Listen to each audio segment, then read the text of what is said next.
to bring us to a settlement in religion. Ephesians chapter 4, verses 11, 12, and 14. And he gave some evangelists, and some pastors and teachers, for the edifying of the body of Christ, that we henceforth be no more children. The world is called a hammer. Jeremiah chapter 23, verse 29. Every blow of the hammer is to fasten the nails of the building. So the preacher's words are to fasten you the more to Christ. They weaken themselves to strengthen and settle you. This is the grand design of preaching, not only for the enlightening, but for the establishing of souls, not only to guide them in the right way, but to keep them in it. Now, if you be not settled, you do not answer God's end in giving you the ministry. 2. To be settled in religion is both a Christian's excellence and honor. It is his excellence. When the milk is settled, it turns to cream. Now he will be zealous for the truth and walk in close communion with God. And his honor. Proverbs 16, verse 31. The hoary head is a crown of glory, if it be found in the way of righteousness.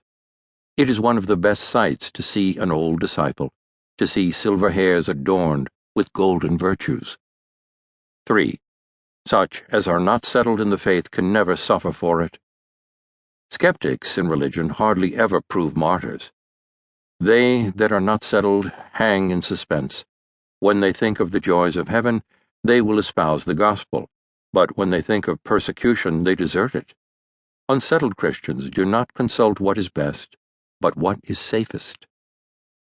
The apostate, says Tertullian, seems to put God and Satan in balance, and having weighed both their services, prefers the devil's service and proclaims him to be the best master, and, in this sense, may be said to put Christ to open shame.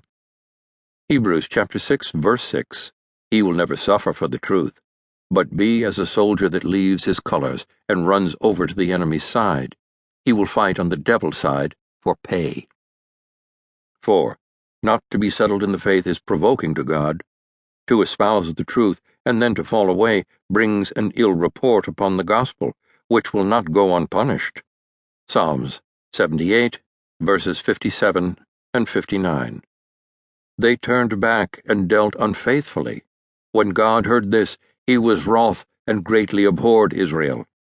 The apostate drops as a windfall into the devil's mouth. 5. If you are not settled in religion, you will never grow.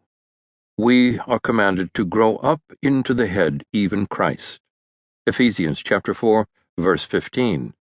But if we are unsettled, there is no growing. The plant which is continually removing never thrives. He can no more grow in godliness who is unsettled than a bone can grow in the body that is out of joint. 6. There is a great need to be settled, because there are so many things to unsettle us. Seducers are abroad, whose work is to draw away people from the principles of religion.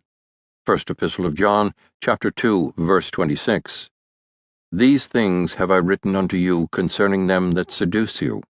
Seducers are the devil's factors. They are of all others the greatest felons that would rob you of the truth.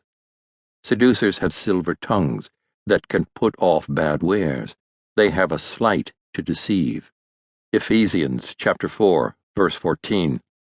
The Greek word there is taken from those that can throw dice and cast them for the best advantage. So seducers are impostors. They can throw a dice. They can so dissemble and sophisticate the truth that they can deceive others. Seducers deceive by wisdom of words. Romans chapter 16, verse 18. By good words and fair speeches, they deceive the hearts of the simple. They have fine, elegant phrases, flattering language, whereby they work on the weaker sort.